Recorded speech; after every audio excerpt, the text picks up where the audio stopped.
What's up guys, it is your girl andrajayy and welcome back to my channel. So today I decided to take a little break from the wrestling talk and talk more about my other interests, which would include anime or manga in this case. So I was recently gifted Frieren Beyond Journey's End Volume 1 and I believe it is chapters, chapters 1 through 7. And I have, the book's backwards. Okay. And I have completely finished volume 1 and I really enjoyed my introduction to this series. So I figured let's have a little conversation about it today. Spoilers, obviously. So without further ado, let's get into the video.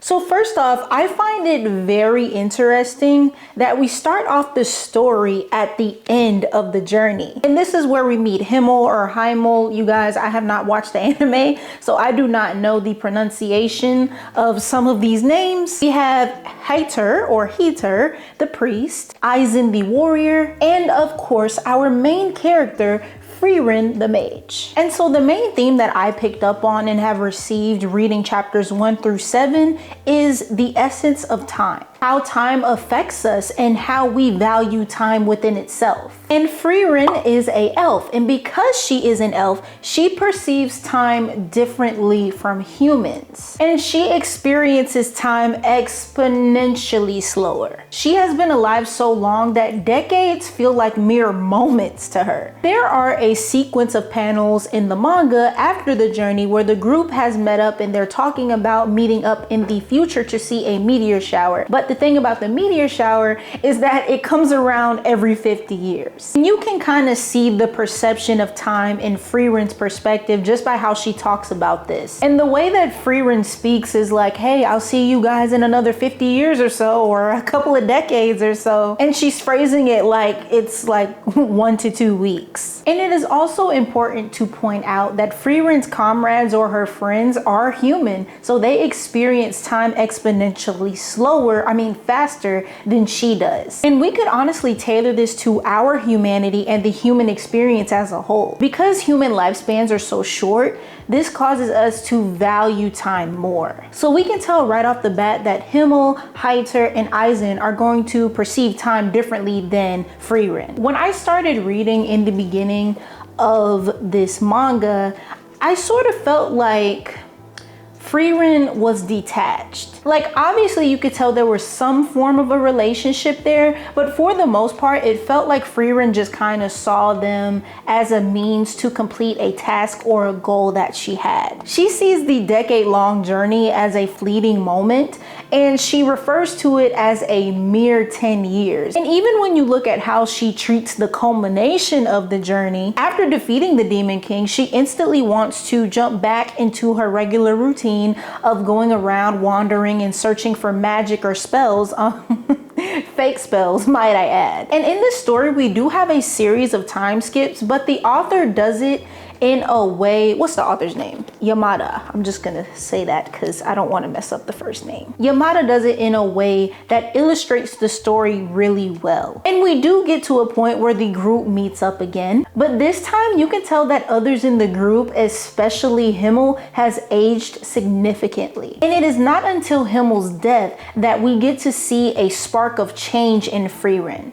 During Himmel's funeral, we have other people who are attending the funeral around Frieren who are pointing out the stoicism of her facial expressions. And these same people start talking about Frieren, claiming that, oh, she must not have been that close to Himmel because she can't even mourn him, which is absolutely insane. Because why are you worried about me? Shouldn't you be mourning Himmel? Why are you worried about my facial expressions? But that's neither here nor there. And it is at this point that Frieren really understands the impact of how short a human's lifespan is. All the emotion just immediately bursts out of Frieren and she starts bawling and sobbing. ending, she starts to feel immense regret and guilt about not getting to know Himmel more. And one of my favorite parts of this series is watching the growth of Frieren. And after feeling all of that guilt and regret, she actually starts to recognize the value of human life, no matter how short it is. She starts to dedicate time to learn more about humans. She stops and starts to smell the roses, so to speak. And you can actually see this in her actions by seeing what she's choosing to implement in her journey. For example, later on in Volume 1, she would pay a visit to Heiter. Now, obviously, this is later on when Heiter is older. Frieren visits Heiter to repay him before he passes. And during this whole process, Frieren actually takes on Heiter's adoptee, Fern, as an apprentice. And I really do enjoy Fern's character from what we see of her so far, and she is one of the catalyst for Fern's understanding of humans as well. And Fern is a really young girl at this point in the story. I think she's like around 15, 16. And what does any young teenager want to do? They want to explore and try new things, which would probably never get done if they went about things Frieren's way. Due to how Frieren experiences time, she likes to stay in one place for a very long time. But even in the story, Frieren starts to adjust her schedule and changing her location simply to accommodate Fern. And there are even really cute moments where they act like a little sister, big sister vibes, and she's searching around the village that they are at just to look for a sweet treat for them to share. And Eisen himself even references this change in Frieren at the end of Volume 1. And I have to share with you guys my personal favorite part of Volume 1, and that is when Frieren and Fern are looking for the blue moon weed. Look at all the potheads. Calm down. In this village that Fern and Frieren come across, they built a statue in honor of Himmel. And the townspeople had forgotten all about it to the point where the statue itself was in poor condition. And after cleaning up the statue, the girls are basically looking for a flower to plant around the statue. And Frieren suggests that the perfect flower would be the blue moon weed because it was a flower that was located in the hometown of Himmel. But the old lady that Frieren and Fern were helping in this village informs us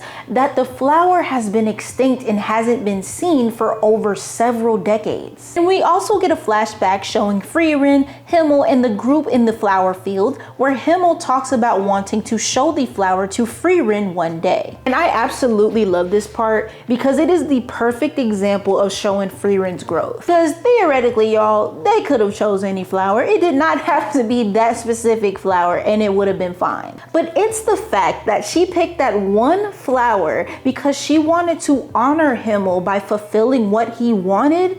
It was just beautifully written. And she starts to kind of do a deep dive into herself to see how the 10-year journey has impacted her. And we start to see her reminiscing more, and we start to see her relishing in these memories. And that's something that she didn't do before. And at the end of chapter 7, they start to tease a possibility that Frieren might be able to speak with the spirits of her friends who have passed in Heiter and Himmel. The possibility that she will be able to convey her thoughts to her friends who have passed on and she didn't get to share those thoughts with. I would really love to see that. And I would really love to see how Frieren expresses her emotion in that situation. And if I could make any specific wishes or predictions or things that I would want to see happen in this series, I would like for them to save the demon battle for later. Like, I really don't want to see that until like later on in the series, because I think us not knowing but seeing the emotion that comes behind it with Frieren is so good. But overall, I really enjoyed this read. I'm probably gonna read it a couple more times before I move on to the next volume. But that's it for today's video, guys. I hope you enjoyed it. And I would share that the message that I received or took away from reading just volume 1 is appreciating the smaller, mundane moments in our lives. Because as small as they may seem, those are the things that keep us going when life gets hard. And it's those moments that we have in our mind that stick with us long term, even when the people that we love have gone and passed on and they're not physically here with us anymore. And those small, everyday, mundane things that some of us take for granted are the things that give us depth. But that's it for now. I'll come back and I'll see you guys after I have completed volume 2. Thank you guys for watching, and I'll see you later.